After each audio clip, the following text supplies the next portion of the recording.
some people out there in the comments section, they might call us out for this one. They might not be a fan of this one, but I'm going to start it off by asking you this question. Why is this fight a thing? Coming up this weekend at flyweight, we have Liang Na, who hasn't won a fight since 2021 when she was 18-4 and beat a debuting fighter to get into the UFC. Liang Na finished in her debut against Ariane Carnelossi, finished in the first round against Silvana Gomez-Juarez her last time out, and now Liang Na moving up a weight class, and she has fought at flyweight in the past, taking on the former Ultimate Fighter Season 23 alum and actual UFC women's flyweight. We have JJ Aldrich. And Matt, I say that because in this one, I mean, for Liang Na, her first strike against Ariane Carnelossi was a right cross that drops Carnelossi backwards. She looks like she's going to have a lot of success in some of the grappling exchanges. And then Liang Na just kind of burnt out. And at the end of the first round, her coach, Sung Yadong, had to walk in, pick Liang Na up off the ground, bring her to the stool. She looked completely gassed out. She comes out for the second. She gets beat. Her last time out against Silvana Gomez-Juarez. She goes for one of those kind of long cross-cage ankle picks that you'll see out of Liang Na. She's unable to get it. La Malvada hitting her like she's Johnny Walker against Paul Craig. And then, of course, it is the Silvana Gomez-Juarez two-punch combo. That's it, folks. You don't see a lot of walk-off knockouts, but that was one of them. So for Liang Na, moving up to 125, she takes on JJ Aldrich out of Elevation Fight Team. Somebody who traditionally has had good takedown defense in her UFC run. She had a couple of really tidy wins in her last 5 fights, but her last time out, Aldrich, all 3 judges scored at 30-27 for Ariane Lipski, and we thought, hey, Aldrich is a good striker on the outside. Her second to last fight was a loss to Erin Blanchfield, who's on this card, but Aldrich won that first round with her striking,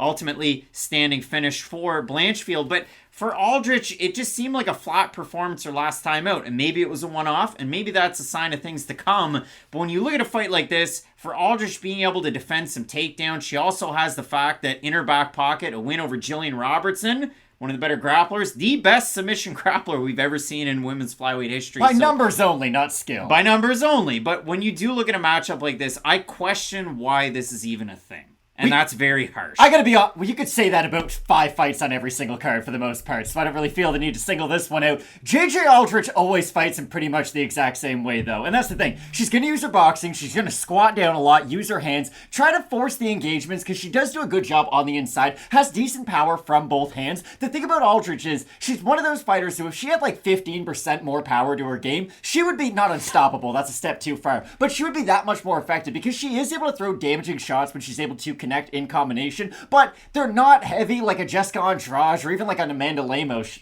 Probably not the greatest name to bring up after last night, but Aldrich for the most part is going to try to defend your takedowns, maybe shoot for one of her own every now and then up against the cage. It does help her boxing when she is able to at least threaten with that second move, but what is she good at? She's pretty steady throughout 15 minutes, and I really do think that's going to be the biggest X factor for this matchup. If Liang Na does have improved cardio, maybe even improved durability up at this weight class, then maybe she will be able to extend her game to make it more competitive as it goes on late. But for Aldrich, if she can just keep the jab in Na's face, use a power shot every now and then, I do think on the outside, she has the complete amount of skills that you need to win this matchup. And JJ Aldrich was a fighter who I thought was going to make a leap, kind of add more things to her game. But for the most part, she's just kind of steady. You can just trust her to do what she does. And that's a lot of forward pressure, a lot of boxing. But the thing was, that last matchup, we did see her struggle on the back foot, especially at range. And I do wonder if she is ever going to add sort of those long to middle range techniques in her game, because the kicks aren't nearly as effective as the punches are. Well, and if you go over to JJ Aldrich's Instagram in the last couple of weeks training in Colorado with Hyper Die, Matt's favorite coach, you know who HD is, one of the best nicknames in all of MMA. It's been a long day, I don't. Pat Berry, Matt.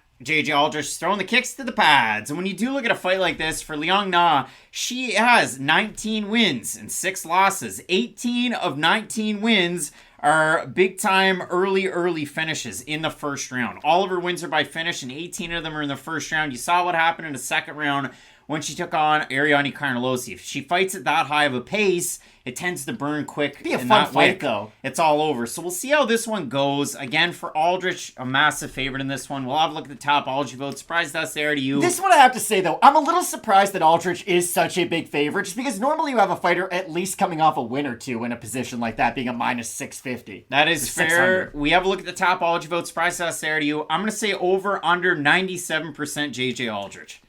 Doesn't leave me a lot of wiggle room, so I'll say under. You're going to say under, and it is, whoa, it's under. 748 total votes, 84% Aldrich, 87% by decision. For the 16% that have Liang Na, 26% by submission, 54% by decision. Matt? Liang Na's won 19 fights. None of them have gone to a decision, and I don't think she's winning a decision this weekend either. It's tough to finish someone like Aldrich unless you do have that kind of X-Factor skill set in your back pocket. If you are a one-of-one power puncher, if you do have very good submissions on the mat, then yes, you can get over some of those hurdles, but for the most part, the steadiness is something that I think Liang Na is really going to struggle with, and for that reason, I've got Aldrich. JJ Aldrich doesn't lead herself all the way into the pocket all that often. That's what Carnelossi did. Ran across the cage, ate a right hand, backed right off, and then we get into an absolutely wild fight to kick off the prelims of a pay-per-view card, and that really did get it going. But when I look at a fight like this, I like the steadiness out of Aldrich. I think the last fight was her Bruno Silva, Gerald Mearshart, so I'll attribute it to that, and I'll go with Aldrich in this fight. Always tough when you take on a specialist like Liang Na. She likes the body lock, she likes the trip takedown, she is a tricky fighter in that respect, but we'll see how this one plays out, and both of us going with Denver's own JJ Aldrich. Some big-time fights in this card, including the next one between